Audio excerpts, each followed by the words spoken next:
This is Tatooine Sons. The next two episodes, this episode and the next episode, are the ones where we really do address the biggest criticisms. I thought we did that last episode. We talked about them as like individual criticisms, Mhm. Holdo maneuver, Rose. We talked about some of that stuff on that. But we're going to dive into the most common criticism next week. It's a whole episode about Luke Skywalker. Okay. And that's how we'll close out the series. But this one is really about, it's tied into it, but it's about the Force with this. My question as we kind of frame the conversation all together is, did Rian Johnson, in your opinion, break the Force or restore the Force in the way that he presented it in The Last Jedi? Was it broken in the first place? Yeah, I was going to say that, I mean, what is there to restore with what he did? Okay, it's a good question. I think that this is really the central question to why The Last Jedi is as controversial as it is when it comes to the Force. Because I do think that the Force had become sort of a Frankenstein's monster of ideas.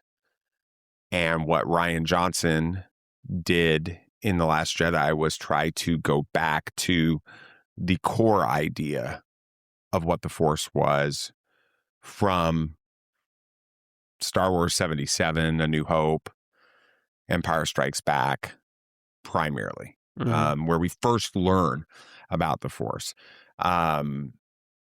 So when you think, I guess that'll help us reframe the question that I asked, right? Did Rian Johnson break it or did he restore it?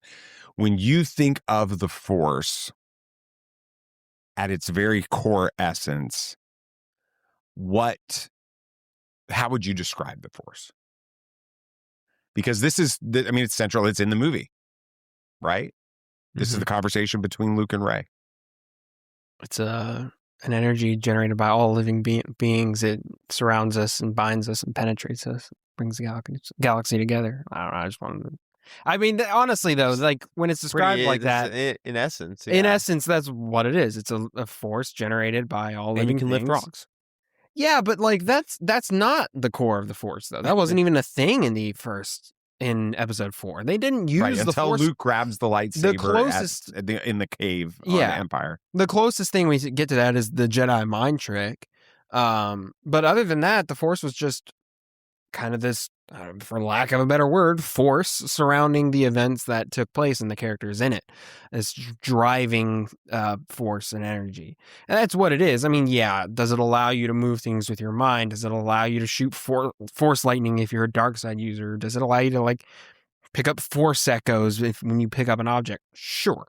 That's all cool. Wait. What are you talking about with force echoes? Explain to me what you mean. What was it?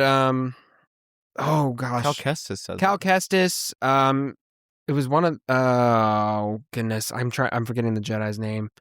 Anyway, it's irrelevant. But it allows you to when you can pick up the energy off. So, the helmet in that comic. Yes, it's like Merrick too. I think he was doing that in Maul Shadow Lord a little bit. He was tracking them through that. So anyway, besides the point, the Force. All that's there, but what the Force is it's just an energy that shapes the events and people within Star Wars. That's what the Force is at its core. What are your thoughts as far as that goes? What do you think the Force is? I don't know if there's much to add on outside of what Sam said. I think it truly, in essence, it's an energy. It's spiritual for the galaxy that it's in. And of course, you can do things with it, but yeah, it's pretty much just an energy that some people are, I guess, more tuned to than others. But it's not to say that everybody can't tune into it. Everyone's affected by it. Not to, yeah. Mm-hmm. Okay, so here's the contention that I have. I believe that two things created an approach towards the Force that created the backlash to The Last Jedi. Okay. The first being what George did in the prequels, primarily with the midichlorians and this idea that, and George kept walking it back. If you read interviews, you read quotes, he's walked it back a lot of times. The midichlorian thing? So he'll say the midichlorians are like central, and he's always had this as an idea, which is not true, because when you read his original story treatments and scripts and stuff, he doesn't have it in there. It's not there. He made it up for the Phantom Menace. Maybe it was an idea though that he just didn't feel like he could put down. He wrote everything down. He like constantly was writing these. Maybe it was in down. His personal diary. Maybe it was. Like, maybe his fuzzy pink diary with the lock that on secret thing that he didn't want. But anyway, the midichlorians became this thing. In reality, the way it became viewed was, well, Anakin is the chosen one because he's got massive more midichlorians than even Yoda. Right. And so now that becomes central to the idea behind the Force, right? The midichlorians allow you to tap into the Force. The midichlorians allow you to utilize the Force. The midichlorians become almost the ability to use it as a superpower versus it being something available. And forever. it further pushes along the idea of you have to be from a powerful bloodline. A bloodline, right? And that's the other Which is one thing I liked that they did in Ahsoka with Sabine. Yeah, I was just like she was up until this trying point to walk that back. Right. Up until this point, she was just a normal person in the galaxy Mandalorian, but nothing special at all related to the Force with her. She never had like feelings and sensations, kind of like what Ezra did at the beginning of Rebels, where he like sensed stuff. Right. She was just Sabine, and then she like was trained to be able to tap into the Force and stuff. So I think that is another attempt to kind of walk back the whole, you had to have a high midichlorian count or be from this like famous bloodline. You could then potentially be inheriting that ability to high midichlorian count through lineage as a result. Yeah. And so now that's why Rey had to be a Skywalker. Rey had to be a Solo. Rey had to be a Palpatine. Do you see where this is all going? Right. With it. So that's the first thing I think broke it. And I think the other thing is the EU, right? Because the EU turned the Force primarily into superpowers. Yeah. I get that. True.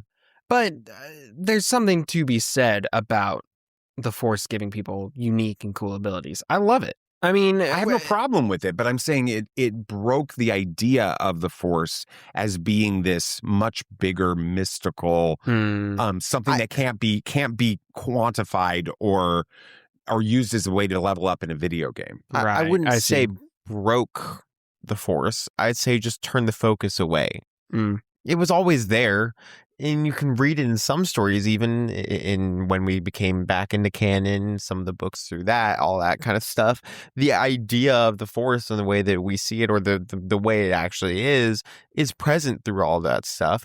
But you do have the stuff of the superpowers, like, heck, Starkiller bringing down in a Star Destroyer. Cool. It's awesome. It is cool.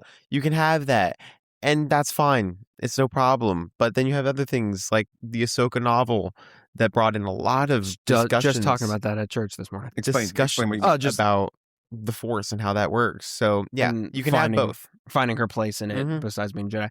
It reminds me of a discussion you and I have had regarding the... You and I is in reference to Dad. To Dad and me, yeah. Not Ewan? Not you. Not Mr. McGregor. Not McGregor. I haven't had a personal conversation. But if he did say good morning to me once. We did, yeah. We did that. Which was when we snuck into the show floor celebration 2 hours. He's driving around on his golf cart and he said, "Good morning, y'all," and it was like, good morning. Yeah.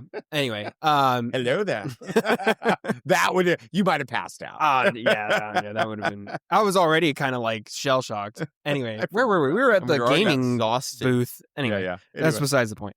A conversation Dad and I had at one point, we talked about the Christian faith and how a lot of times it's seen as and boiled down to you show up to church, you pray a prayer, you sing some songs, you listen to a guy talk, and then you go home. Do some VBS dance moves. Do some VBS dance moves, right? You say that if you got a higher midichlorian count. Right is when you do those.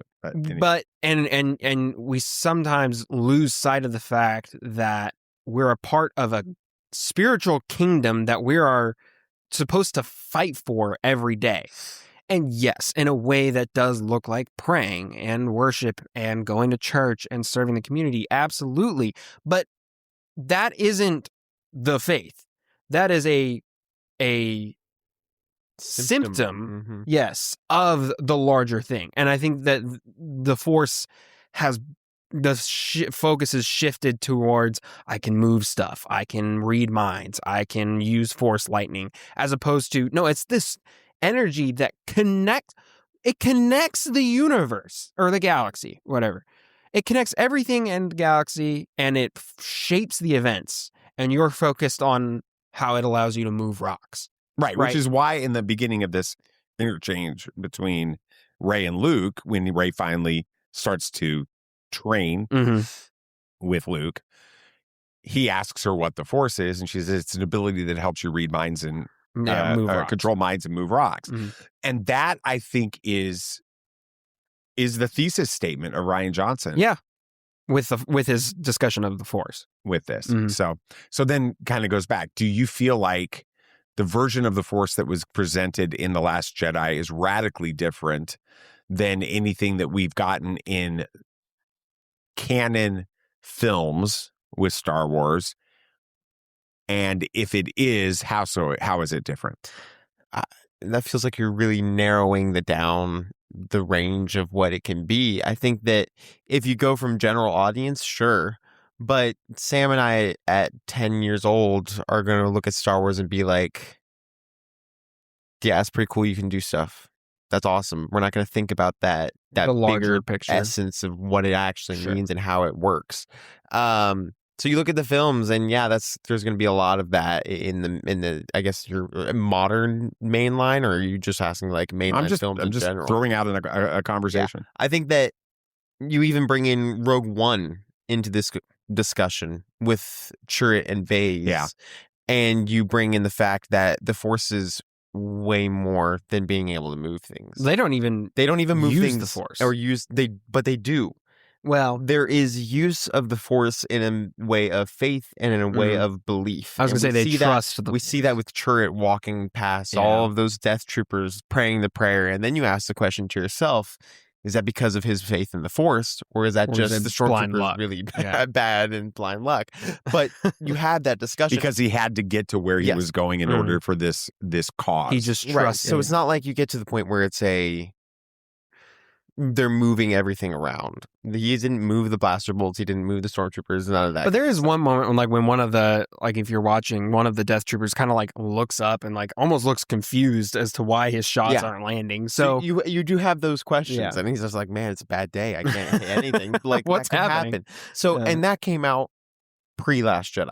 It did. And let's just be honest here. People praise Rogue One. I don't know of many people that don't like Rogue One. Best Disney, Star Wars, all this people say it's pretty well received. All that kind of stuff.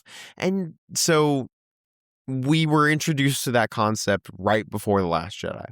I think that the fact of the matter is people want to dislike The Last Jedi, so they try to find anything about it. And then you bring up the fact of Rogue One doing the same things, and their argument can fall apart. But no, I don't think The Last Jedi did something very different with the Force than what we've seen in the main line, especially if you bring in A New Hope into the equation of that's where we started getting that Force.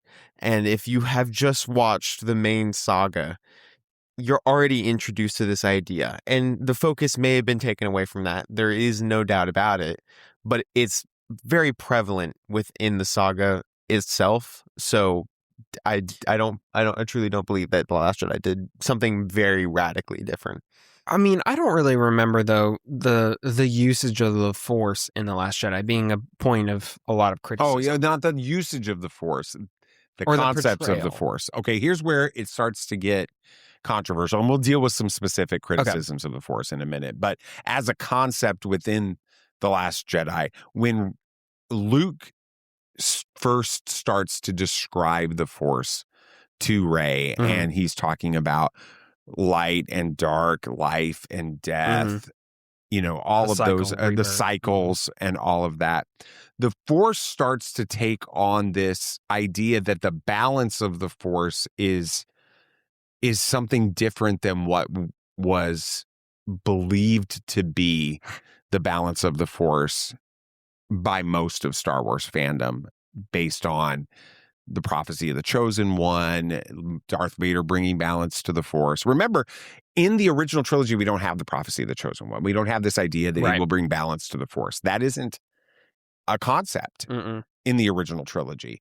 when that concept was introduced in The Phantom Menace, it changed everything about the Force going forward, and how Anakin now is this chosen one who's now got to come in and bring balance to the Force. So then you have to go back and you have to look at the original trilogy and you have to say, okay, well then how did Darth Vader / Anakin Skywalker at the end of Return of the Jedi bring balance to the Force? Well, he killed the Emperor, right? And therefore he moved away from the dark, came back to the light, killed the Emperor. There are no more Darksiders anymore. Fair. And that brought balance to the Force, which is imbalance. And so Rian comes in and he starts talking, and they use this, Luke is teaching this to Rey, and that's a different mindset on the Force. It's not the elimination of the dark side.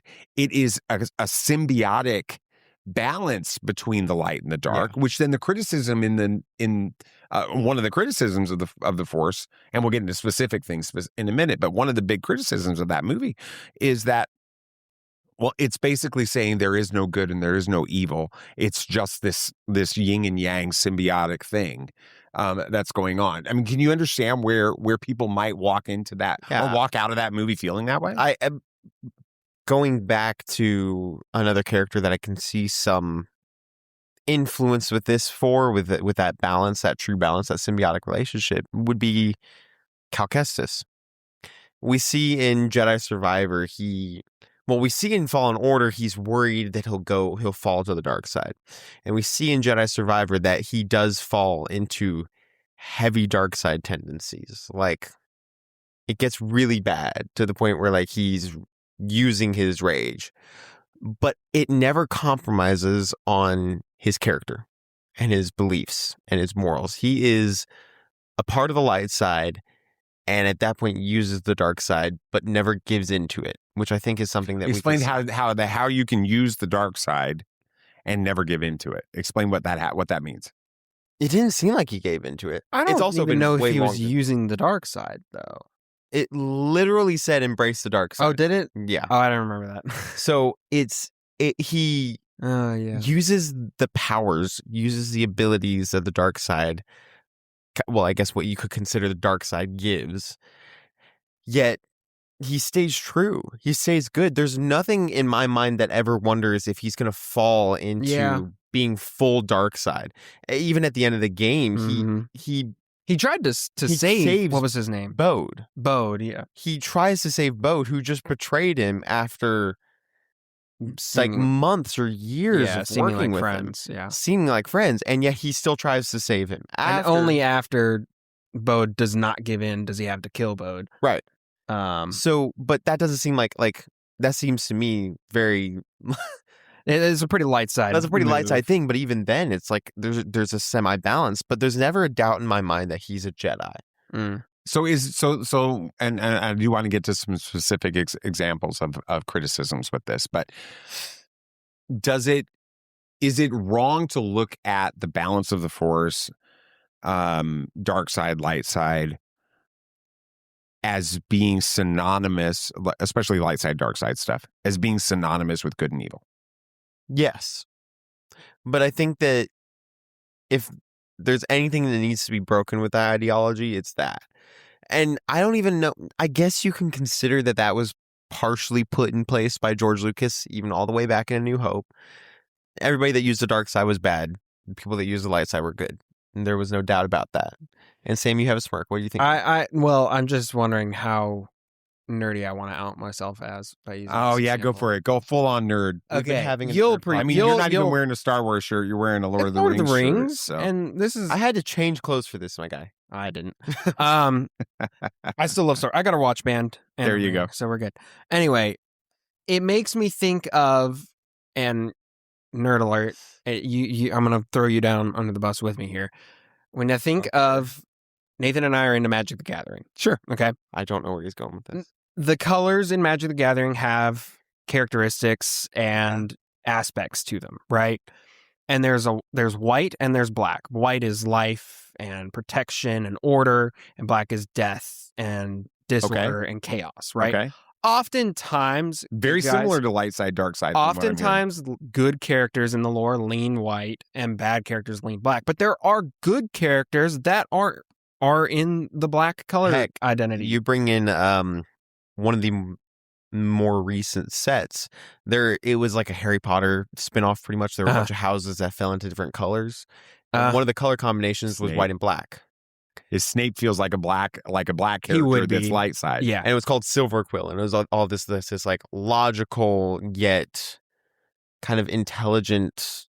I don't know how you would describe the people that fit into that, but they were cunning and they may have used. It is similar to Slytherin. Like, yes, and Slytherin seems like it's bad, but you can be good and be in a House of Slytherin. But my point is, both those colors in the Magic the Gathering world, all those colors serve as a representation and feed an aspect of reality. You need life and order, and you need death and chaos. They're not necessarily good or bad. They're just an aspect of reality, and they both have to exist. One isn't good and bad. We would consider death bad because it takes away from us, but it's a natural part of the world. Yes, but death isn't always bad. Exactly. Right?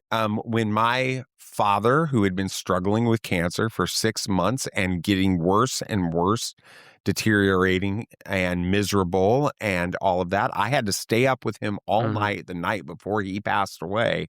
And it felt like, to me, I've described it as the same feeling, helping walk him to death. Felt like the same thing as being with your mother, when both of you were being born. It was like I was coaching your mom. I was encouraging her to bring life into the world. And I was coaching my dad toward releasing this like unnatural grasp on this realm, this physical life. Because, and part of that is because I know that there is an afterlife. Right. I believe that there's an afterlife. I experienced enough in that moment to never doubt that with it. And so death is seemingly bad, but death can bring life. And it did in this situation. And I think that's a lot of kind of the way that Rian is describing. And if you look at the Force through that mindset, right? The dark side, the way we've seen it used, has always been a way to in almost a perversion of the Force, right? The dark side has always been used in a selfish manner to kill, to torture, to get one's own ways, to cheat death, right? But that's not necessarily what the dark side's for. It's just a thing. Just like how death can be a good thing, it can also obviously be a bad thing. Untimely deaths, murder, things like that, right? Everything has a place and a time, and I think that the Force is just a symbol of that, a representation of that. I mean, it showed in the little or I don't know, the visuals that were played during when Luke was talking to Rey, and he's like death, and then he says rebirth, how like the death fed new life and things like that, right? So I think that the dark side can be used in a way like that. Like going back to your example, Nathan, with Cal Kestis and Bode at the end. I remember in that boss fight, you had to embrace the dark side to finally defeat Bode, but it wasn't a unrighteous anger or anything. He was a threat. Bode was going to compromise so many lives and his own child's life and everything they had worked for. And Cal Kestis stopped that. He had to tap into the dark side, which some would consider evil, right? But I think if you look at it, it was to prevent further destruction. But didn't Seer also do the same thing? Yes, she did. So it didn't work. She died. But, she did die. But you were going against Darth Vader. You weren't going to win that fight. Yeah, you're not going to win that fight. But I truly believe that there's not a problem with it. And it even goes in, like, when you're bringing in another IP, you talk about the Ancient One in Doctor Strange. Someone who, this is now, bear with me here. Okay. In the first Doctor Strange movie, she's been made this big figure. The Ancient One? The Ancient One. She's an amazing figure, been there for who knows how long, powerful. And then we find out that she's been tapping into the dark dimension, using forbidden magic to keep herself alive. for the greater good. Because when the Ancient One dies, then the Dark Dimension would come attack this realm. Until Strange. Until Strange was able to become the Sorcerer Supreme, because that's when she was waiting for someone. She was waiting for. Yeah. But she wouldn't have made it without tapping into forbidden magic and the Dark Dimension. Is that a problem? Is that evil? No. The Dark Dimension itself is just... It's just chaos. It's chaos. But it's about your character more than anything when it comes to using that. So, and I think just like how too much of the dark side is a bad thing, obviously, too much of the light side can be dangerous as well. And I think that's part of why the Jedi fell. Yeah. Explain. Well, they were like, you can't have any attachments or any affection for anyone, right? You can only follow these rules, right? And we had to get rid of the dark side. That's not going to work. Obviously, we saw that. That's not balance by definition. And so that ended up blinding them, and they ended up falling. We've said this time and time again. The thing that makes Anakin would not have turned to the dark side if he had been able to love the way that he was meant to, right? He had to suppress it because the Jedi said, "Oh, all attachment's bad." But why is attachment bad?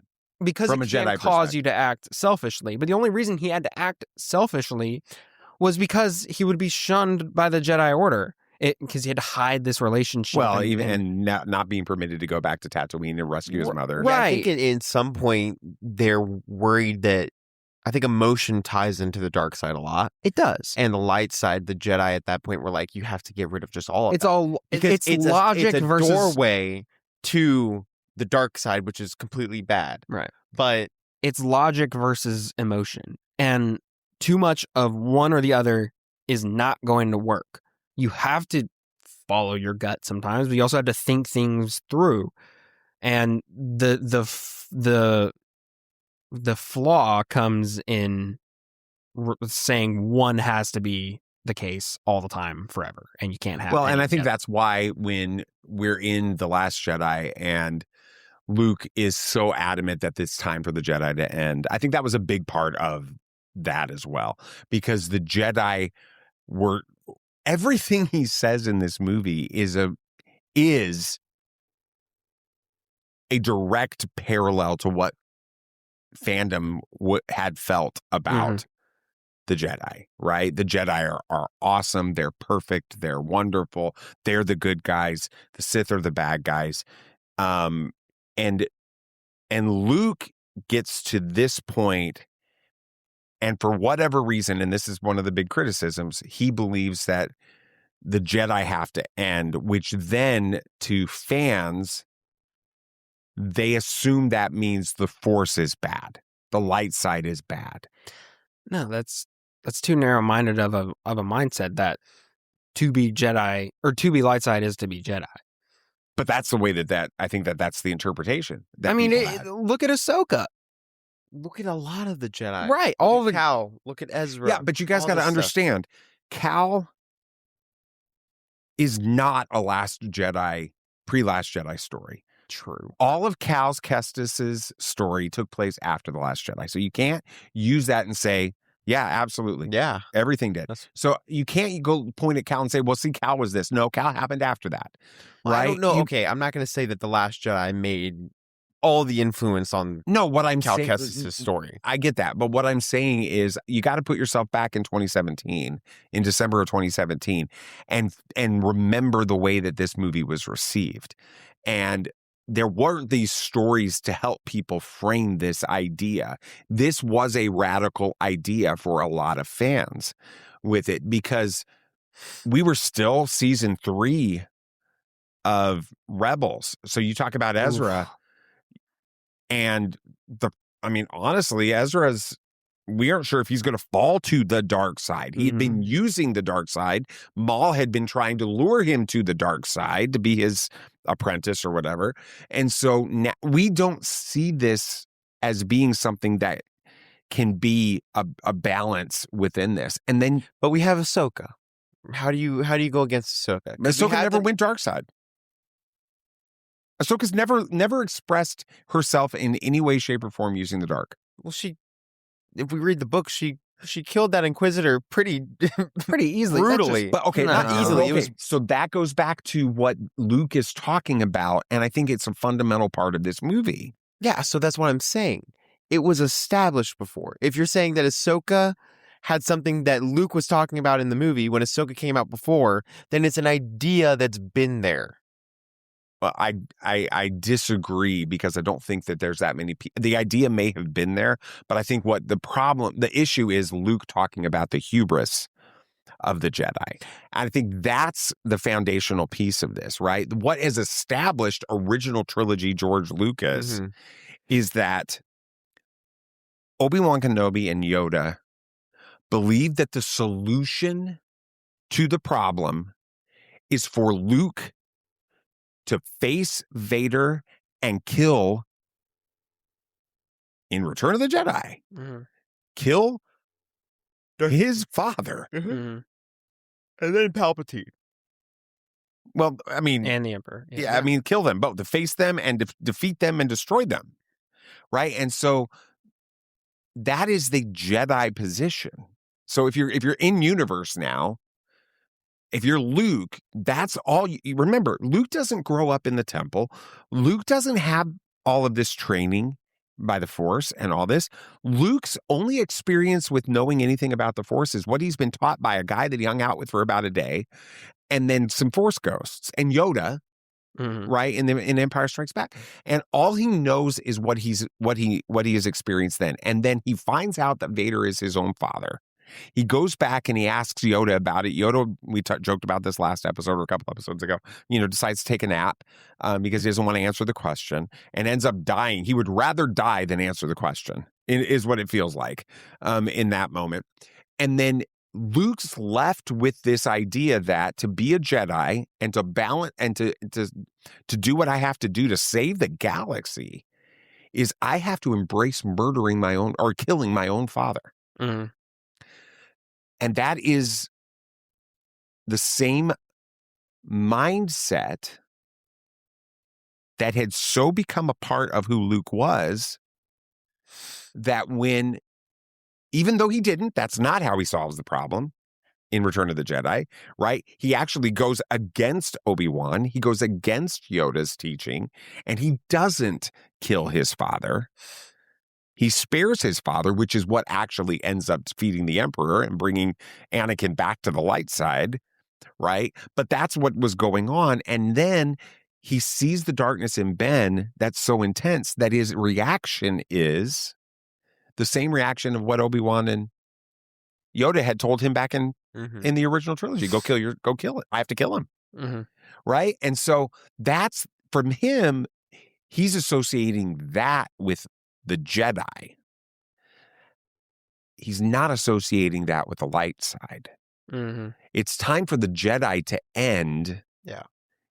Means that dogmatic, rigid approach towards the light side and the Force is why we keep having the same problems over and over and over again. And so it's time for the Jedi to end, but that doesn't mean the light side is going to end. And I think do you understand where I'm coming from? Yeah. Do you think fans associated Jedi, light side, Sith, dark side, and that's the only way it works? Yeah. Yeah, I think that's what we've been trained to think up until that point. But I don't think that's present in the original trilogy. I agree. We don't have the Sith are never mentioned, are they? In the original trilogy? The actual phrase of the Sith? The name of the Sith? Yeah, in the first 3 movies? I don't think it's mentioned one time. I'd like to say it is. I have no way to fact check right now. I know. But you understand. I mean, it's minimal. You're sitting there trying to remember a moment when it would have been mentioned. Yeah. I if it were, it wasn't very often. The Jedi are mentioned all the time. Sure. Sith aren't mentioned hardly at all. If they are, it's a throwaway line that we've already forgotten. So that means the dark side we can rightfully associate with the Sith. That's a prequel thing. Mm-hmm. Okay. Or an EU thing. Do you see what I'm coming from on that? I think that it was all of that was in it. What about that? One of the big criticisms of the way the Force works in the Last Jedi is the Rey Kylo stuff, like them being able to communicate back and forth, the Force time type stuff. It was the criticism is that it's a convenient tool that Rian invented and thought up out of nowhere just in order to try to connect Rey and Kylo in this movie with this. It was an Empire Strikes Back. Did we I was forget going to say, yeah. I mean, do we forget this? Explain. When Luke is defeated by Darth Vader, hanging outside of Cloud City, and Han and all of them are flying away, and Luke starts saying Leia, all that kind of stuff, and Leia. Han was in carbonite. That yes, and Leia's like, turn around, and turns around and finds Luke. So you're viewing that moment as being sort of a scaled back, weaker illustration. I would say even the moment in Episode 3 when Anakin's he's in the temple about to do what he's about to do, and he looks, and Padme's like in their apartment. Padme starts like crying or whatever. Yeah, I think that's a great scene. It is. I think that's an even further scaled back. It's just this time we see how it works, and these people are both. Well, it's definitely amped up in this one. Well, yeah, because both these people are fully in tuned with the Force. These are Force users. Leia at the time was not a Force user. We know she was not dealing with her training. If we go by Rise of Skywalker standards, all that stuff, she was not doing her training yet. She didn't even know who she was yet. Right. And then if we go original, because George didn't know who she was yet. Good point. Anyway. If we go to the original trilogy, Padme, of course, not a Force user. She's just Padme. But in this one, it's Rey freaking Skywalker, almost, and then Ben Solo. Both of these people, one of them being trained by Luke Skywalker, and another one, the nephew of Luke Skywalker, if we're going by the whole lineage thing, if that's how you want to go with it. These people are very much in tune with the Force. And you could even create sort of like headcanon around the fact that when this begins to happen, Rey is on Ahch-To, where the site of the very first Jedi temple is, which obviously could suggest that there is a greater... It's like a tuning fork of the Force. Almost like a tuning fork. There are places like that. Isn't that where they brought Grogu? Yeah, Tython. And then you have...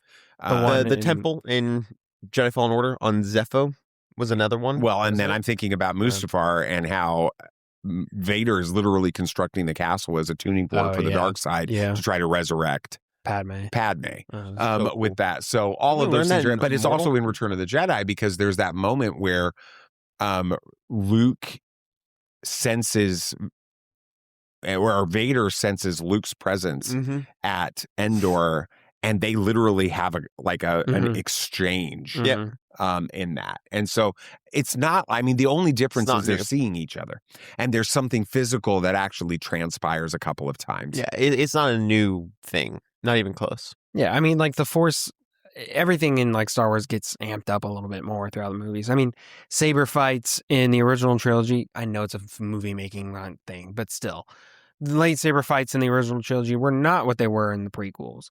The Force, as we said, barely even a thing in Episode 4, and then in Episode 5, suddenly Vader's throwing every little thing at Luke on Cloud City, which is cool. Which it is cool, right? George Lucas broke the Force. Right. And previously, all we had seen is Luke struggle to pull a lightsaber out of some snow about 5 feet into his hand, right? So even just in that movie, the Force suddenly got scaled up like crazy. But I don't think the whole Force time thing between Rey and Kylo was all that crazy. No. One of the criticisms in this was most vocally initiated by everyone's favorite political commentator, Ben Shapiro,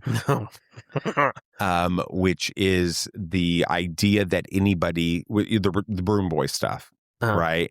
And Rey is a nobody, but still being able to access the Force at the level that she does, right? And then that reinforcement of Broom Boy at the end with that is actually cheapening what the Force is. It becomes this sort of like, everybody can access the Force, and that makes it cheaper. It makes it less mythological. That's such a backwards mindset. The whole point of the Force is that everybody should be impacted by it, and everyone should be able to access it and believe in it. Bring this into our world. Right. And the Force is obviously a spiritual thing. Yeah, and it has got Eastern Orthodox, Eastern, like Hindu, Buddhism, Bring all that. Taoism. Sure. It's got some, George has said there's Christian elements that you Absolutely. can take it. So we take that. Ben Shapiro, conservative, whatever you want to say. Is Christianity not meant for everybody? Right. Well, he's not Christian. And so it's interesting. And What is he? I could say that, no, he grew up very Jewish, conservative I know that. Jewish. Ah. And so I kind of wonder, and I'm not levying this as a negative thing, because you guys know, we have Jewish ancestry, and we visited all of us have been to Israel, and we're not going to get into all of that kind of stuff. We love Israel. We love the Jewish people, right? Those types of things. But I do think that there is an interesting element from his perspective, and I'm not doing it from because there is an element sometimes within Judaism that Jewish lineage creates a different connection to God, a different closeness to God, because you're Jewish. Really? Oh yeah, absolutely. We're the chosen people. Yeah. And it's lineage driven. Right? And so I can see where he would feel. It would feel conflicting for that. But it's not even biblical at that point. They don't. It's not. Well, no. It's because we're all God's people at this point. We're all but he doesn't children of believe God. that. I know. I'm just saying. Okay, it's just not even biblical. If you read if you read the Bible, but it is biblical, and so it is biblical from the perspective of God called Abram out and said, "You are going to be my chosen people." He calls out Israel out of he moves through Israel, and they are his chosen people. And so I think that there is a lineage element there that I could see him even subconsciously. Sure. Not. Let's just be honest. So his other takes on the movie. His takes on movies are absolutely anyway. Well, and that's still wrong in both Christianity and Star Wars, I feel like. But he's not Christian. I know that. Okay. So he's still anyway. The Force needs to be for everybody, because if it isn't, then all of it is for nothing. Right. You have to elaborate on that. That's like a mic drop moment. If the Force is meant for the Skywalkers, then everybody outside of the Skywalkers has no merit. But it doesn't. That's never been what it was. You had all these, Force-sensitive children. You have all of this type of thing. So if you make it a lineage issue, then you have to start asking the questions, where do all these other people come from? I'm not sure if it's lineage as much as it is... The Force selects the people? Force... But still, I get where you're coming from. It doesn't work. It doesn't work. You cannot make it fit into a box that makes it seem like it makes sense when it comes to this lineage, when it comes to this midichlorian thing. Interesting concept. And on paper, sounds cool. In Phantom Menace, it's fun. It works. Well, it's a plot device in the Phantom Menace. It's exactly. Literally, if you read the story of the writing of the Phantom Menace, there came a point where Qui-Gon, it wasn't even Qui-Gon at this time. It was Obi-Wan doing all the Qui-Gon stuff. He was older in it. He decides to take Anakin as his Padawan as a 10-year-old kid. But in the story, there's no real reason for him to have done it. So they come up with the Chosen One prophecy, and then they come up with, well, how do we know he's the Chosen One? Well, they have to come up with the midichlorian. That's literally how that idea came. Yikes. Which is... Don't kill me. It's a mistake on George Lucas's part.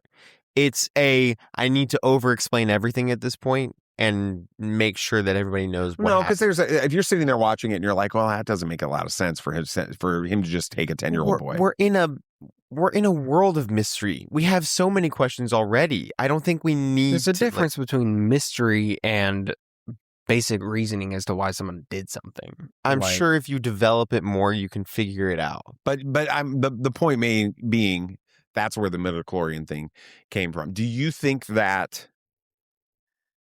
this movie diminishes the Force because it makes it available to everyone? No. Not. Why would it? It's always been available to everyone. It's cooler if it is. Well, and put yourself in your shoes in that galaxy. Would you want to hear that some people are able to use this cool power more than you? Because they've got some weird things swimming in their cells than the rest of us. Right. that just doesn't sound awesome. And if you can have anybody be the potential to be a Luke Skywalker, that's cool. Well, and it's funny how in the post the Last Jedi era, especially in the development of the Mandalorian, right? There's this idea of Grogu's got this super massive high midichlorian count, and so all the bad guys in the Mandalorian are trying to access Grogu so that they can replicate or utilize that high midichlorian count in his blood, DNA, whatever, to make clones that are force sensitive. Right, they're trying to utilize that for dark side approach versus it's a light side type thing. It's interesting on that. One of the big criticisms also is just the way that Yoda like burns down the sacred tree and laughs about the Jedi texts being destroyed and all that. And the idea behind that was that Yoda is mocking everything that the Jedi stood for and the Force is on all of this. You know, any thoughts on that as a mockery? Is he mocking the Force? Is he mocking the Jedi? The Force? Yes, mocking the Jedi. Yeah, 100%. Explain to me. I don't think I think he is like what we've been discussing. The Jedi need to die, and he's agreeing with Luke, but Luke is still holding on to the Jedi might be the solution, and Yoda's like, dude. They were the problem. They were the problem. Even Yoda realizes that. And Yoda never he was the problem. Yes. Right. And then we get to the original trilogy, and Yoda never brings himself to being a Jedi. We never hear him describe himself as a Jedi. I don't know if you're right, but I don't recall. It's kind of like the Sith thing. I don't recall him. I do not believe that Yoda. He talks about the Force a lot. He talks about the Force, and he talks about the light side and the dark side, but I don't believe he ever refers to himself as a Jedi, let alone a Jedi master. Can you think of anything? I'm trying to remember the conversation. I just watched these movies recently, and I'm forgetting it. But I feel like when he's talking to Luke, he mentions about being like a Jedi master or something like that.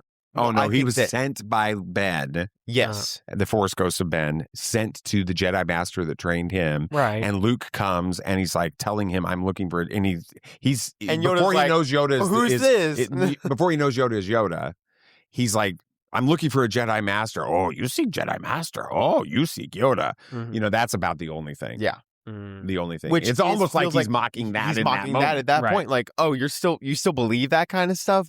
That's not where it needs to be at this point. And I think that this is that firm thing of like, this was a problem back when I first met you, and you're still holding on to that idea. You have to let. Oh yeah, I mean, young Skywalker, how I've missed you. I've missed you. You know, that kind of thing. It's like this is the same thing as Dagobah all over again. We're doing the same thing again. You are blinded by your holding on to these stories of the past and what it's going to be. No more. You have to move past that. Even Yoda admits that the Jedi failed. That the Jedi, what they did was not the right path. So get rid of them. And the Sith are not good either. That's a firm belief. You don't need the Jedi and you don't need the Sith, but you do need the light and you do need the dark. Yeah, I mean, what it is you need to trust in the Force, not trust in the light side and trust in the dark side. Right. Because you'll only be disappointed by that point. Explain. Oh, I'm just saying, like, you're not, like, the point we've been saying this whole time is you can't, too much of one thing is not going to work. They're both parts of the Force. And so whenever someone says trust in the Force, they're not meaning, I don't think it should be meant as trust in the light side or trust in the dark side. It's trust in the Force, which contains light and dark. That's what. But then that also becomes muddied again if you think of it as light is good, dark is evil. Right. Which you can't do because it's all a part of the Force. Yeah. It's all a part of this cycle that Luke describes to Rey on Octave. Luke's Force projection at the end is awesome. How is that the ultimate example of the Force? Because that's what Rian Johnson says. He wrote that to be the greatest expression of Force power ever created in Star Wars history. It's sacrifice and protecting those that you have attachments with. It is bringing in the emotion that can be associated with the dark side and using something that is good with all of the powers of the Force. It's not destroying or killing or anything like that, things that could be considered evil. It's completely pacifist. non-aggressive. Mm-hmm. And yet it's all driven by his emotion and love for Leia and protection for Rey. And he doesn't even harm Ben Solo after almost going to kill him originally. He puts down that fact that there's Jedi. He lets that go. Thoughts? I mean, he almost somehow elevates himself to this grandiose position that the galaxy thinks he is, right? This amazing hero who took on the First Order single-handedly, right? Which could be considered a dark side idea, this elevating, arrogant, and yet he's doing it in a sacrificial way where nobody is hurt. It's this perfect balance, right? And then also just think about like the scale of it. I mean, I if I had a map, the Star Wars map pulled up, we could see how far. But regardless, he's pushing a. You would think that Ahch-To and Crate are a pretty good distance away. Probably. Yeah. It's planets apart, light years apart. And he's putting a detailed projection of himself in front of all these people.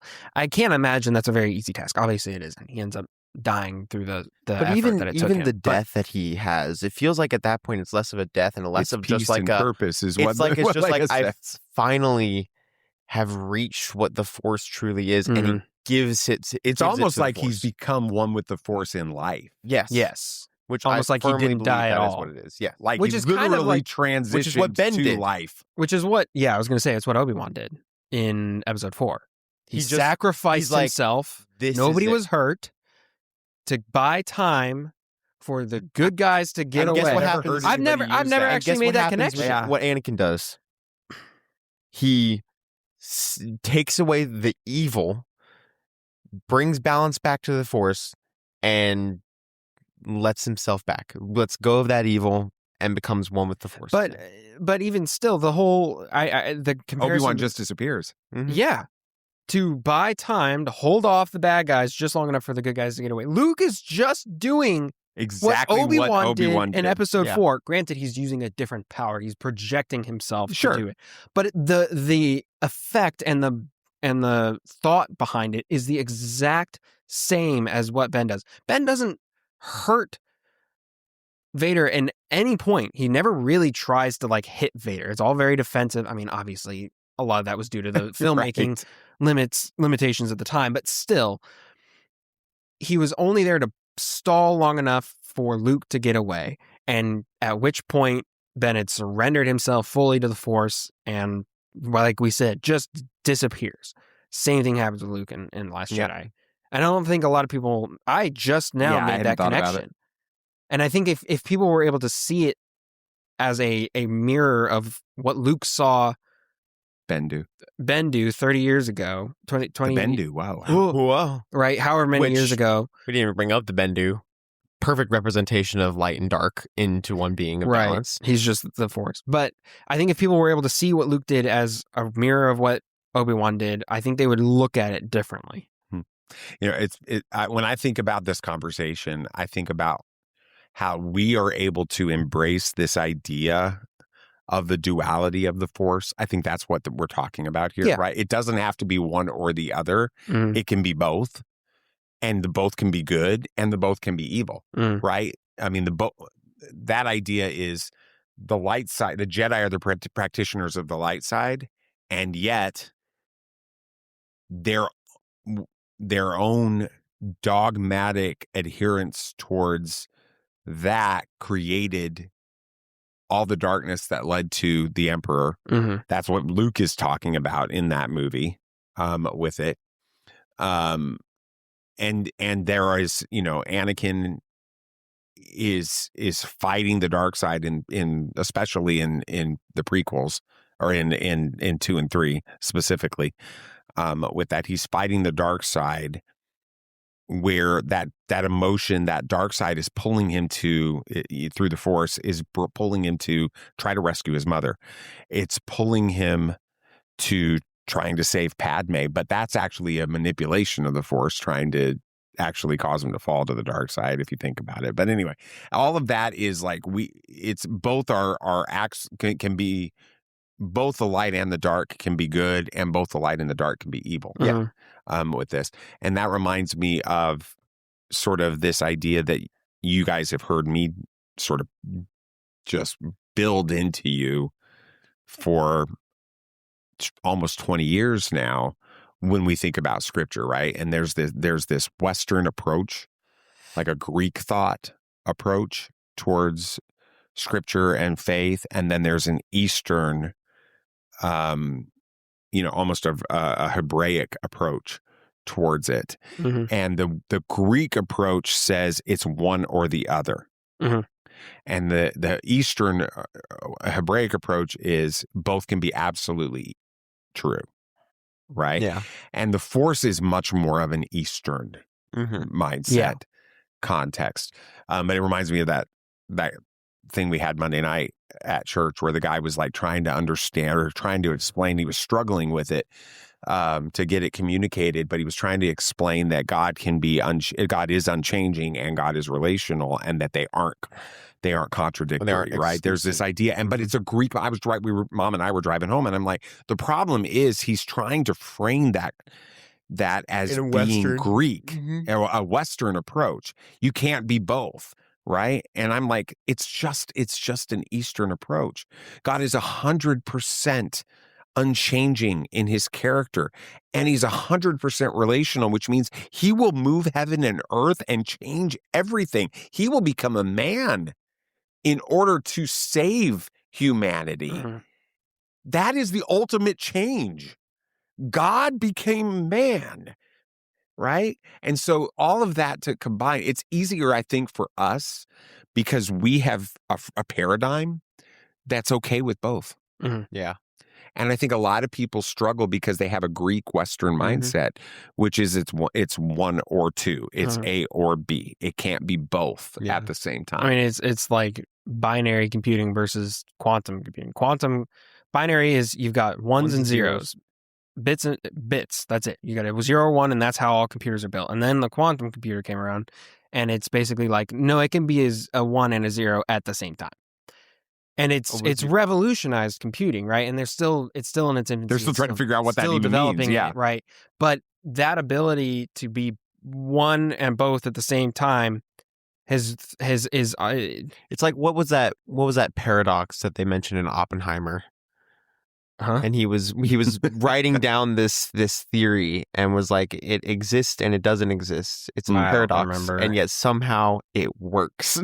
How can it? Yeah. It's just like, it's not as foreign of a concept as you would think, because it can either be a religious mindset or it could be a scientific idea right now between quantum computing and stuff. Things can be 2 and 1 at the same time. It's weird. We're not really like... And we'll learn. It breaks our brains. Yeah, because it's a higher dimensional thinking, right? Which, if we're getting really metaphysical here, the Force is probably something like a higher dimension. That's probably where like the world between worlds and where the Force ghosts are and stuff. This is really like metaphysical, like weird talk. But I mean, if we're going there, that's probably what it is, and that's why it's hard for us to really wrap our head around something like that, because we exist in a world where most of everything has to be one or the other. You can't have your cake and eat it too in our universe and our dimension. So.